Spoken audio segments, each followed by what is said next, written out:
This podcast is brought to you by the Wharton School at the University of Pennsylvania.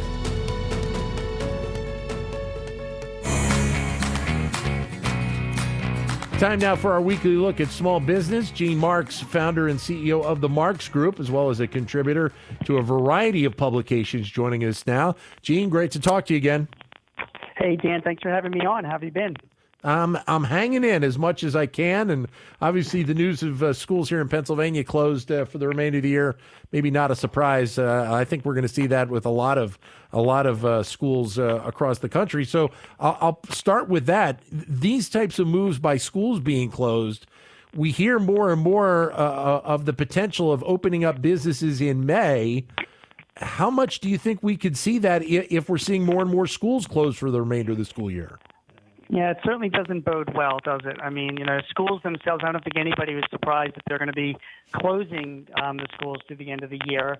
But there's a lot of businesses that rely on work from the school districts. And then, of course, there are a lot of businesses that look to what the government is doing to see if they want to reopen or not. And it's going to be complicated. I mean, I think some of the good news that we're hearing if you're a business owner is that, the pandemic itself, as bad as it is right now, and we're in the worst part of it, but there's flattening of the curve, there are less deaths. You could almost see a light somewhere down the end of the tunnel. The big challenging thing is how are we going to get back to work and how are we going to get back to business? And if I was running a restaurant or a retail store or any type of business where people congregate, I would definitely be kind of nervous about customers coming back because I don't know how you feel, Dan. I mean, you want to go out to eat at a restaurant right away? I mean, are you jumping on that chance? Only if they have the social distancing in place, and I think that's going to be a component of this, is that you're going to see more businesses cut back the numbers of people they may have in a restaurant at a particular time, at least at the outset, because of this. I agree. I mean, good social distancing, or when you think about it, a really good steak at a fairly reasonable price. We're just going to have to balance the risk. Yeah. All right. So obviously a lot being talked on Capitol Hill this week and last week about these different programs that we are going to see in play. It seems like a lot of the applications are being processed and you're getting the information back to the business. We just haven't seen the money start to flow yet. Yeah. So that's what I'm hearing. I mean, I've been working with, talking to, tweeting. Hundreds, if not more, 1,000 plus small businesses around the country, and keeping a close eye on it. The good news is, after a real hiccup last week, the applications are starting to be processed. So that's good news. I'm hearing from lots of clients, including myself, by the way, in my business. The application went through. But now we're sitting here and we got to wait. And I've been telling everybody you're going to have to wait probably 1 or 2 weeks, I think, to see the money. And just think about it realistically, Dan. I mean, these applications, this is for the Paycheck Detection program we're talking about, which goes through banks. The banks have to get it. The SBA, the Treasury Department, have issued guidelines to the banks, but it's up to the bank to approve these loans. And I realize that, the government is guaranteeing it, but in the end, I mean, the banks don't want to be left on the hook for any of this. They've got their own internal compliance procedures. Yeah. And you've got banks that were receiving, a dozen applications in a week maybe, are now receiving hundreds and hundreds of them. It's a big burden. They've got to get through that paperwork, get it approved before it even goes to the government to have them then get the funds over to them. So it's a process, and I think you'll have to be patient about that. And Gene, it's unique because of obviously all of these applications coming while you still have a lot of lockdowns in place around the country. I mentioned earlier in the show we had our small business town hall yesterday. One of the people we talked with was Karen Mills, who's the former administrator of the SBA in the Obama administration, and she joined us yesterday, and we were talking about the medical side of this. And what did she say? Well, let's play the clip. Deanna, if you can play Karen Mills. Find a couple of avenues, put in a couple applications. Now, you can't take money from two sources for the same thing, but put a couple irons in the fire. And the other thing you should do as a small business owner is go get an SBA economic disaster loan. They're up to $10,000 of advances going out. That program was approved about 3 weeks ago. It is running, and that might be another alternative. Now, these are not forgivable loans, but that might be an easier way to get started. And so that disaster loan, Gene, how important could that be? And I guess that would be in the same situation of you can file the paperwork, but it's still going to take a little while to get it. Yeah, so here's the facts about the disaster loan. First of all, these disaster loans have been in effect for years. It's just a few weeks ago that it was expanded to include the coronavirus. So Ms. Mills is right about the fact that the infrastructure is there to get the money out quicker. And I've been saying the same thing as her. I've been like, go to the economic injury disaster loan. It's just a loan, but you do get an advance. And by the way, if you've already done business with the SBA, like you've gotten a loan with them before, you can get a $25,000 advance on that loan quickly because they've got all your information in the system. Having said that, though, Dan, still seeing the same thing, still seeing delays. Usually this advance is supposed to come within 48 hours. I have clients that applied for the economic injury disaster loan more than a week ago, 10 days ago, still haven't seen the money. So as much as, the hope is that those loans would be processed faster because there isn't an intermediary involved, a bank, the SBA has still been slow to get the money out. And like you just said, man, you're running a small business. You need the cash. We're trying to keep ourselves afloat here when there's no revenue coming in, and I'm hoping that situation improves. How much of a learning curve is there for the lending institutions on these 7A loans? Because from what you had written about, not a lot of them had done them in the past, correct? Yeah, I mean, we're recommending to all of our clients to go to banks that are SBA member banks. I know that Secretary Mnuchin said that any FDIC-insured bank can participate, and that's correct. But the Paycheck Protection Act is under an existing loan program, like you just said, Section 7A. You really want to work with somebody that's got experience with those loans. If not, there is a learning curve to get up to speed, and that is just going to delay you getting the loans. My advice, though, people are complaining about the banks, and the banks have been misbehaving, and we could talk about that later. But my recommendation is there's some good online platforms to consider. I like Kabbage with a K, Kabbage. PayPal is about to offer these if they're not already. And I know On Deck is another that is probably going to be offering them too. Yeah. These are online lenders, and they've got the infrastructure and the technology already in place. And I've been hearing great reports of a much easier experience filing for these paycheck protection loans through those online platforms as opposed to a bank. Well, and then how does that potentially change the banking industry as we move ahead? Because obviously these are companies that many people use on a day-to-day basis. You think of Square and how much small business uses Square right now, that we're talking about a fundamental shift in the banking sector. Well, the shift has been going on because, like you just said, people over the past few years, Square, PayPal, other merchant providers have been providing capital, working capital and loans based on sales, and taking business away from the banks. Unfortunately, some of the banks, particularly the big banks, are shooting themselves in the foot. I mean, Bank of America, for example, made national news. It was trending on Twitter because they decided just to only accept loans from people that were existing customers or had credit cards with them. And Marco Rubio, Senator Rubio, came along and said, no, that's absolutely incorrect. That's not part of the law. And people were absolutely furious. And, Wells Fargo had to cap their loans. I realize the Federal Reserve put a cap on them, but they also instituted that earlier. And some other big banks are restricted. I don't know, Dan. I look at those banks. I'm like, what are you guys missing here? We've got medical workers and firefighters and people risking their lives. And we are asking for some help from the banking system to get money in the hands of these small businesses that need money to survive. These are, talking about millions of employees here. Yeah. And, banks are dragging their feet because there's regulations or they've got to work a little overtime. And it just angers me. It really does.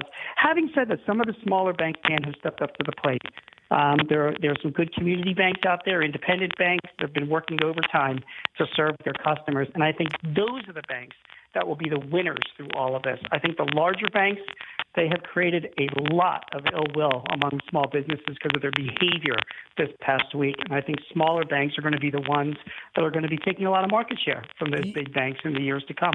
In terms of the businesses themselves, we obviously have talked about the fact that we could very well see a lot of small businesses have to fold in general because of the impact of what has been going on. We talked with Marcus Lemonis yesterday, the CEO of Camping World, and also many people know him as the host of The Profit on CNBC. He really believed, and listen to this comment, Gene, he really believed that this was going to be a pivot moment for some businesses. This $600 billion that potentially is going to be flowing through small businesses this year or this next month is stunning. It's stunning because it should give those businesses that are viable a chance to succeed, but it's also going to separate those folks who, quite frankly, maybe shouldn't be in business anymore. And I know people get upset when I say that, but if you were a small business struggling prior to this issue, then I don't know if your business is viable enough to make it in this new world. Gene, your thoughts? I have to back him up. I learned this in the 2009 recession, Dan, and I'm learning it now. And he's right. Sometimes it's tough love to say, but situations like this it's literally Darwinism happening in front of our eyes.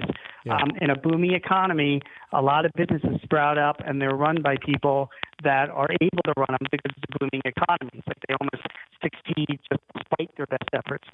Now, when things get tough, when, a situation like this or a recession, you really see the difference between the well-managed businesses and the poorly managed businesses. And when a company says, listen, I don't have enough cash reserves to be able to keep myself in business for a month, because that's what it's been, while we get this worked out, or even help from the government, I'm going under. To me, that's not a sign of a good managed business, and I think Marcus is absolutely right about that. Listen, God forbid we should all run our businesses like the airlines, Yeah, right, exactly. You mentioned some of the issues with the big banks, and I guess that's another focus. Maybe hasn't drawn a lot of attention to this point, but there are some concerns of whether or not they are doing their part and making sure that they are lending to everybody possible. I guess some banks are really trying to lend to just the customers they've already had. Yeah, and shame on them. Shame on them. I mean, it's not part of the law. The idea of this law was that all banks are supposed to participate. I realize in defense of the big banks, there are some regulations that were unclear from the SBA. I understand that there are some technical difficulties as well. I understand that Wells Fargo, for its past crimes, by the way, has a lending cap from the Fed and therefore can only lend so much. And I understand that the banks themselves have a responsibility to their shareholders to make sure they don't over-leverage themselves. I mean, they have to make sure that they're doing their due diligence. But, geez, Dan, last week, the stories I'm hearing from business owners, they try to get a loan from Bank of America, and then Bank of America tries to sell them a credit card so they can get a loan. I mean, what is that? Or business owners, they try to get a loan from another bank. They get differing information. They're told they have to provide 2 years of data, even though the rules specifically say the past 12 months, or it has to be certified by a CPA. I think they're going out of their way to not make these loans. And I'll tell you the reason why, because I just wrote about this in The Guardian, so I publicly said it. Banks don't have an interest in doing this. There's no money in it for the big banks. These are 1% loans, with the majority of them being forgiven by a lot of mom and pops and independent businesses that these larger banks don't even have the time to deal with on a regular day. So they're trying to come up with every reason to get out of doing this because it's too costly for them to do. And it's creating a lot of bad PR for them. But that's the reason why. They don't want to do this. And it's a shame, like I said earlier, when you've got so many people that are spending so much time and risking their lives during this situation. I don't know. I see a lot of big banks avoiding their responsibilities because there's not enough profit in it for them. There has been a lot of talk about us seeing a recession, and I think there's much doubt that we are going to see, from a technical perspective, a recession. But you wrote an article piece talking about what we are going to see and called it a bit of a fake recession. And it's not because the economic downturn isn't occurring, but it's the reason why that it's occurring. Yeah, it's a fake recession, and the reason why I call it fake is because, different than other recessions before, this is not the result of just an economic downturn or, like in 2009, an overextension and collapse of the financial system. This was really, Dan, God, you and I were talking 6 weeks ago about all the great stuff, confidence being up and people rocking it, and all of my clients saying, hey, man, this is great. All of a sudden, the pandemic happens and the government forces them to shut down, and then they force people to stay inside and not spend money, and they close down the sporting leagues and the conferences and the travel. It's all forced by the government for the right reasons, obviously, but it's fake. You took an economy that was rolling along real well and then just brought it to like a dead stop. It's unprecedented. What'll really be interesting to see is how quickly the recovery will happen after a fake recession. And anybody who tells you that they know how quickly is lying, because we don't know, right? We don't know when this whole thing's going to be behind us and all of that. So it'll be fascinating to see. And if you're running a small business, you're going to have to be very conservative with your cash over the next 6 months while you watch how things turn around. And hey, I hope things bounce back really quickly. I really do. Yeah, that's actually something to a degree that we had Eugene Scalia on yesterday as well, the labor secretary. He noted something similar in our small biz town hall yesterday.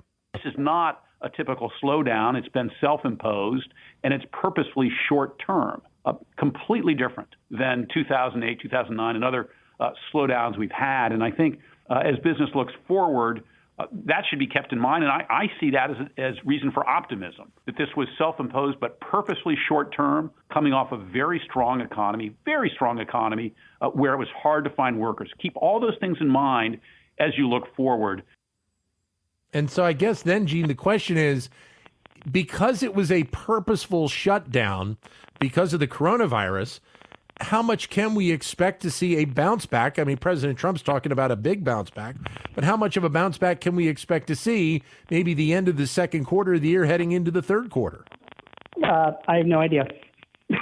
Yeah, you want me to predict the future on something like this? This kind of thing has never happened before, and I don't know how quickly there will be a bounce back. I can tell you what will be the trigger for a sustained recovery is when we finally hear that there is a proven treatment for the coronavirus and a vaccine for the coronavirus, so that everybody can get back to doing what they were doing in the beginning of March without having to worry that if they happen to get the coronavirus, they can, they're not going to die from it, or they're not going to go through undue pain and illness because there's treatment or a vaccine for it. That will be the key to a sustained recovery. And until we see that, I think it's just a big question mark as to how quickly we can get back to things. All right. There's a new survey out by Gartner that's suggesting we may see working from home as a more normal option now once we get past the coronavirus. How would that impact small business? I mean, obviously for big businesses, you may have the resources to be able to do that, but what about small business? Oh my God, there's so many resources that are able to do that. There's a company called Intermedia, for example, that provides very inexpensive resources for businesses to do this. As we know, Zoom, Microsoft does this, Google does this, Slack. They all have affordable programs for businesses. These are all cloud-based places. And then there's managed services companies. One of them I know is great. It's called Right Networks, and they host applications. In other words, not only is all the structure there to just go to the cloud, but it's very inexpensive to do and not as hard to do. And one of the bright spots of this experience, Dan, is that a lot of businesses have been forced to do this. I mean, I'm in the technology business, and I've been, yelling at my clients for years. You got to go to the cloud. You can have more remote people. This is what your employees want. They want flexibility. And I'm hearing, no, we don't trust it. We don't know. Now they're forced to do it. And suddenly I've got people calling me up, clients saying, Gene, why didn't you tell me to do this 5 years ago? Yeah, it was your fault, right, Gene? Yeah. What the heck? So, in the end, people, it's kind of like you're taking the medicine, and then I never knew how fantastic a Kindle was until I started using it, and suddenly you're like, how come I haven't been using this all along? Now the businesses are using it. They see that it's affordable. I think it's going to change our business models for the better. And I think they can go after those younger employees that have been demanding to have these kinds of flexible arrangements. They can do it with a lot more confidence. And I think that will have a sustained change for the way small businesses have their workplace models. Gene, as always, great insight. Thank you, sir. All the best. Dan, you too. You take care and stay well. Thank you. Gene Marks, founder and CEO of the Marks Group. To keep engaged with Wharton Business Daily and other Wharton School shows, visit businessradio.wharton.upenn.edu.